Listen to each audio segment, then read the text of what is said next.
Hello everyone, manredFC back again. Now we are on to the final team on the Premier League list for my prediction. Obviously they are not the worst club, they've actually been phenomenal, and I would argue that their manager was in kind of contention for manager of the year. But before I go on, we'll start the timer. Bosh, 5 minutes. So, okay, talking about Nuno Espirito Santo, I really rate this manager, and I think whether it's next season or the season after, I think he may be picked up by a bigger team.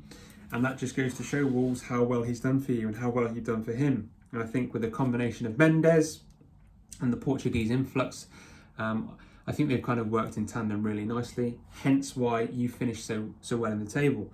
So let's look at that from last season. 7th in the Premier League, which is obviously a phenomenal return. Of the 38 matches, 15 wins, not bad at all.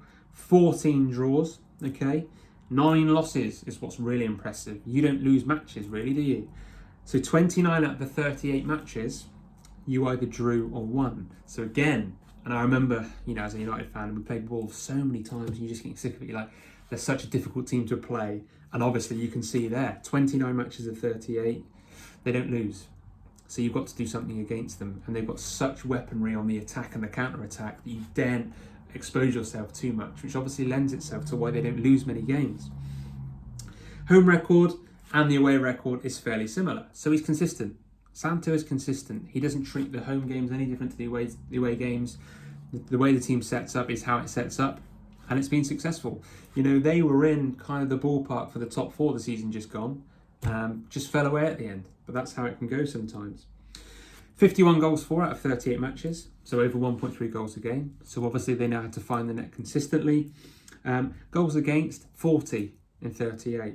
So again, not too bad, only conceding 1 a game. So you go into games thinking we're not going to get many today, and we potentially could concede. So you've got to be at your best to get anything against them. And with a goal difference of 11, it kind of does mirror that. Now, when we look more specifically into their players, obviously the big one, the big target, who's been touted to a lot of clubs and potentially moving, is Raul Jimenez. Now I'm gonna say, like every other club, that no one's moving in or out from what we know now. Okay, so Raul Jimenez is still at Wolves. Now he played every game. He got 17 goals and 6 assists. So he contributed 23 and 38, which is phenomenal. It is phenomenal. And you have to say at 28, he's coming into his prime. So I can't see that dropping off unless Wolves sell players, simply because they've got players that supply him so effectively. Now, João Moutinho, 32, what a player.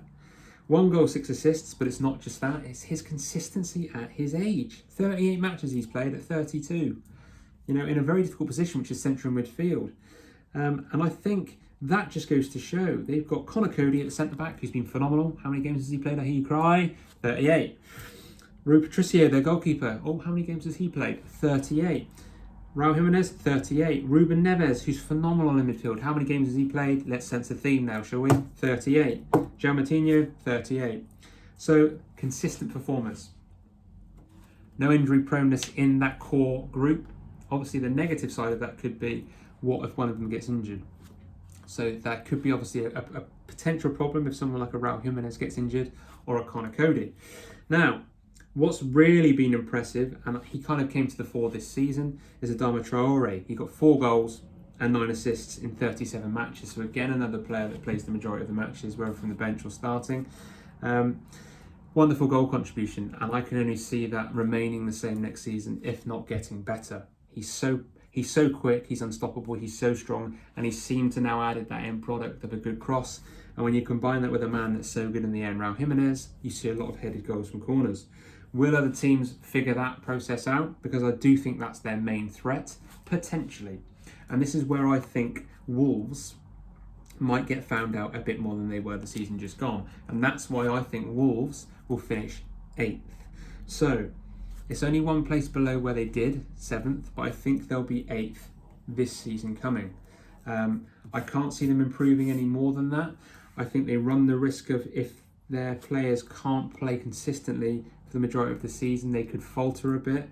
If teams manage to figure out that threat of Adama Traore and deal with it, which is obviously quite difficult, maybe they'll build a brick wall that he can't run over or around. then they may start to limit the amount of chances Raul Jimenez gets. And obviously his aerial prowess is very important. João Moutinho will become 33. Can he play every game for the season? Potentially not.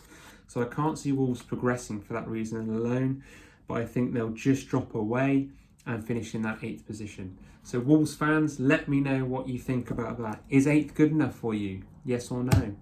That's 5 minutes on the clock. Job done. Let's see how I fare next season, eh? Let's see if I nail it. Boom.